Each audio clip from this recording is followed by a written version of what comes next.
2025 साठी मित्रांनो RRB group D साठी गणित व बुद्धिबळाची मित्रांनो भाग तिसरा म्हणजेच तिसऱ्या क्रमांकाची आज प्रश्नपत्रिका अभ्यासत आहोत मित्रांनो। बघा या अगोदर दोन आपल्या चॅनलवरचे भाग आहेत मित्रांनो प्रकाशित केलेले आहेत, ते सुद्धा तुम्ही पाहून घ्या। त्यांची जी आहे मित्रांनो आपल्या चॅनलवर स्वतंत्र अशी प्लेलिस्ट तुमच्यासाठी आपण अवेलेबल करून दिलेली आहे। ती प्लेलिस्ट तुम्ही अभ्यासून घ्या मित्रांनो। अत्यंत महत्त्वाचे प्रश्न त्यामध्ये आणि या आपल्या प्रश्नपत्रिकेमध्ये आजच्या आपण कव्हर करून घेत आहोत, त्यामुळे तुम्ही व्हिडिओ शेवटपर्यंत अभ्यासून घ्या। नवीन असाल आपल्या चॅनलवर तुम्ही आत्ताच आपल्या चॅनलला मित्रांनो सबस्क्राइब सुद्धा करून घ्या। बघा मित्रांनो महत्त्वाचं म्हणजे सर्व काही प्रश्न आहेत जे हे ते सीबीटी परीक्षेमध्ये विचारले गेलेले प्रश्न आहेत मित्रांनो वारंवार, त्यामुळे तुम्ही व्हिडिओ जो आहे शेवटपर्यंत अभ्यासून घेत चला। बघा पहिला प्रश्न कशा स्वरूपाचा आहे तर बघा एका चौरसाची परिमिती 60 सेंटीमीटर आहे, तर त्या मित्रांनो चौरसाचे क्षेत्रफळ किती चौरस सेंटीमीटर आहे असा आपल्याला या ठिकाणी प्रश्न जो आहे मित्रांनो विचारलेला आहे। तर बघा मित्रांनो जर एका चौरसाची परिमिती 60 सेंटीमीटर असेल तर त्या चौरसाचे क्षेत्रफळ किती सेंटीमीटर आहे असा जे प्रश्न आपल्याला या ठिकाणी विचारलेला आहे। तर बघा मित्रांनो आपण या ठिकाणी आपल्या प्रश्नाचे योग्य आन्सर कशा प्रकारे काढू शकतो एकदम सोपी ट्रिक सांगून टाकतो। सरळ मित्रांनो हे 60 सेंटीमीटर तुम्ही घेऊन टाका आणि याच्या गुणाकारामध्ये चौरस आहे ना, म्हणून या 60 चौरस विचारले म्हणून या आपण 60 सेंटीमीटरला सरळ 4 ने गुणून घेऊ। आता बघा 4 0 0 4 सकम किती मित्रांनो 4 सकम 24 आलं किती मित्रांनो 240। तर बघा मित्रांनो 240। आता या 240 पेक्षा आपल्याला आता लहान वर्ग संख्या कोणती आहे तर 240 पेक्षा मित्रांनो लहान वर्ग संख्या आहे मित्रांनो 225 आहे। तर बघा 225 म्हणजेच आपल्या प्रश्नाचे योग्य आन्सर मित्रांनो पर्याय क्रमांक क 225 हे असणार आहे। पुढे बघा प्रश्न क्रमांक दुसरा, एका घनाची बाजू 8 सेंटीमीटर आहे, तर त्या घनाचे घनफळ किती असेल असा प्रश्न आपल्याला या ठिकाणी विचारलेला आहे। तर बघा मित्रांनो एक जे घन आहे ते घनाचे मित्रांनो बाजू जी आहे एक 8 सेंटीमीटर आहे, तर त्या घनाचे घनफळ आपल्याला या ठिकाणी मित्रांनो विचारलेलं आहे। तर बघा त्या घनाचे घनफळ आपण कशा प्रकारे काढू शकतो तर बघा मित्रांनो त्या घनाची बाजू किती आहे मित्रांनो 8 सेंटीमीटर आहे, तर आपल्याला घनफळ विचारले। सरळ या ठिकाणी घनफळ विचारल्यावर काय करायचं असतं तर सरळ हे 8 घ्यायचं आणि या 8चा घन आपल्याला काढून टाकायचा। तर बघा मित्रांनो 8चा घन आपण 8 गुणिले 8 जर केलं तर 8चा घन आपल्याला किती भेटतो तर 512 जे आहे मित्रांनो हे 8चा घन आहे। तर 512 चौरस सेंटीमीटर आपल्या प्रश्नाचे योग्य आन्सर आहे। बघा पर्याय क्रमांक ब आपल्या या प्रश्नाचे योग्य आन्सर आहे मित्रांनो। आपला जे आहे टाइम वाचावा, त्यामुळे मी इथं गुणाकार वगैरे काही तुम्हाला करून दाखवत नाही। तुम्हाला जर जरा डाऊट वगैरे येत असतील तुम्ही कॅल्क्युलेट बिंदास्त करून बघा। पुढचा बघा प्रश्न क्रमांक तिसरा, मित्रांनो मी हे जे काही सांगत आहे तुम्ही हे सर्व नोट करून घ्या, कारण बघा अत्यंत महत्त्वाचे प्रश्न जे की सीबीडी मध्ये कव्हर केलेले आहेत त्याचा मी तुमचे या ठिकाणी प्रश्न घेत आहोत। तर बघा काटकोन त्रिकोणात काटकोन करणाऱ्या बाजूंच्या वर्गांची बेरीज 169 असेल तर त्या कर्णाची लांबी किती असा आपल्याला या ठिकाणी प्रश्न विचारला आहे। तर काटकोन त्रिकोणामध्ये मित्रांनो काटकोन करणाऱ्या बाजूंच्या वर्गांची बेरीज 169 आहे, तर मित्रांनो त्या कर्णाची लांबी किती असा आपल्याला प्रश्न विचारला। अशा प्रकारचा जर प्रश्न विचारला मित्रांनो काहीच काळजी करायची नाही, कशाच प्रकारचं भियाचं नाही। सरळ हे 169 मित्रांनो तुम्ही उचलून घ्या आणि या 169चं तुम्ही सरळ मित्रांनो वर्गमूळ काढून घ्या। 169चं वर्गमूळ किती आहे मित्रांनो 13 झाला आपल्या प्रश्नाचा योग्य आन्सर 13। पर्याय क्रमांक क आपल्या प्रश्नाचे योग्य आन्सर या ठिकाणी असणार आहे।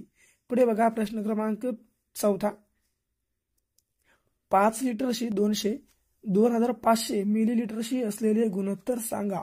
मित्रांनो बघा 5 लिटर जे आहे 2500 मिलीलिटरशी असलेले गुणोत्तर आपल्याला या ठिकाणी काढायचं आहे।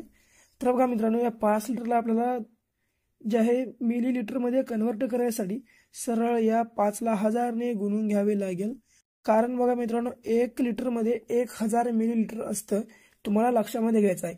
जर या 5ला जर 1000 ने गुणलं येणार किती मित्रांनो 5000 येणार आणि 5000 हे सरळ 2500 घेऊन टाका।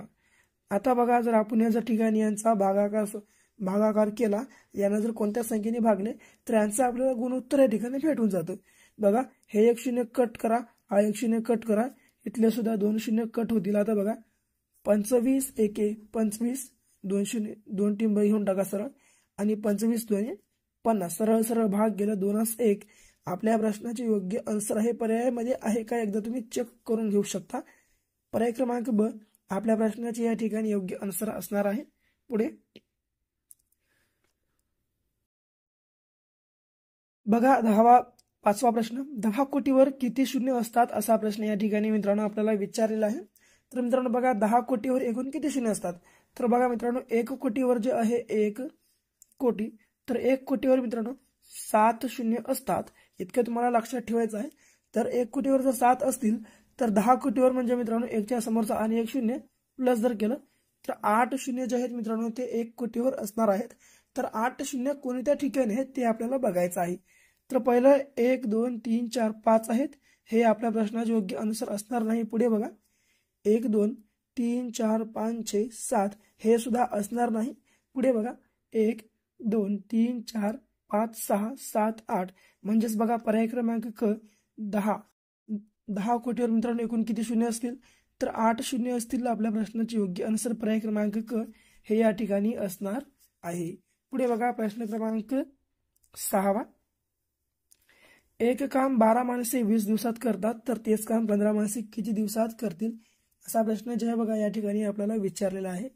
बघा एक काम मित्रांनो 12 माणसे 20 दिवसात करत असतील तर तेच काम 15 माणसे किती दिवसात करतील असा आपल्याला या ठिकाणी प्रश्न विचारला। बघा कशा प्रकारे आपण या प्रश्नाचे योग्य आन्सर या ठिकाणी काढू शकतो। बघा मित्रांनो 12 माणसे एक काम 20 दिवसात करालेत तर तेच काम 15 माणसे किती दिवसात करतील। तर बघा आता याला आपण 5 ने भागून घेऊ या 15 आणि 20 ला 15 5 चौक 20 5 त्रिक 15 3 एके 3 3 चौक 12 4 गुणिले 4 झाले किती 16 आपल्या प्रश्नाचे योग्य आन्सर पर्याय क्रमांक क या ठिकाणी असणार आहे। पुढे बघा प्रश्न क्रमांक 7 बघा प्रश्न क्रमांक 7 36 किलोमीटर प्रति तास म्हणजे किती मीटर सेकंद। तर बघा मित्रांनो 36 किलोमीटर प्रति तास म्हणजे किती मीटर सेकंद असा जे आपल्याला या ठिकाणी प्रश्न विचारलेला आहे। तर बघा असा प्रश्न विचारला तर कशा प्रकारे आपण योग्य आन्सर काढू शकतो। सरळ 36 किलोमीटर प्रति तास म्हणजे किती मीटर सेकंद आपल्याला विचारलाय तर बघा 36 किलोमीटर 36 घेऊन टाका।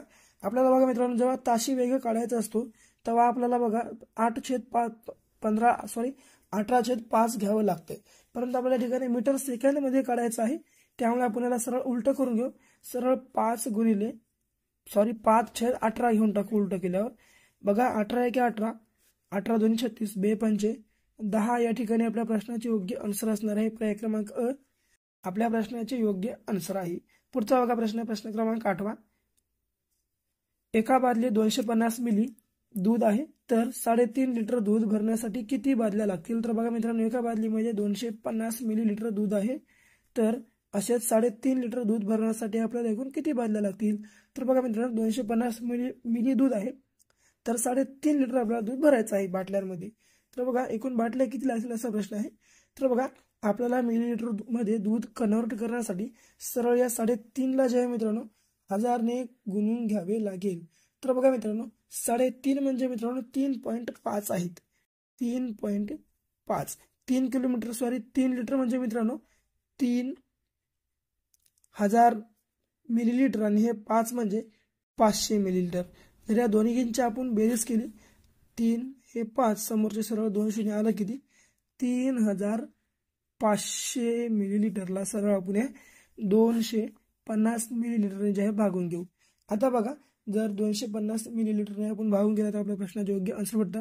हे 1 शून्य कट करा हे 1 शून्य कट करा उरलं किती मित्रांनो सरळ 350 छेद आलं किती 25। आता 5 ने भाग देऊन घेऊ 5 5 25 5 7 35 आता आलं किती वरी 70/5। आता बघा 5 के 5 उरलं किती 2 5 चौक 20 म्हणजेच 14 आपल्या प्रश्नाचे योग्य आन्सर पर्याय क्रमांक क हे आपल्या प्रश्नाचे योग्य आन्सर या ठिकाणी असणार आहे। उरला काय मित्रांनो प्रश्न क्रमांक 9 तर या उरलेल्या प्रश्न क्रमांक 9चे जे प्रश्नाचे या योग्य आन्सर आहे तर बघा 2चा संबंध 8शी असेल तर 4चा संबंध प्रश्नचिन्हाशी म्हणजेच कशाशी असेल या प्रश्नाचे योग्य आन्सर तुम्हाला सर्वांना आपल्या कमेंट बॉक्समध्ये पिन करायचे आहे।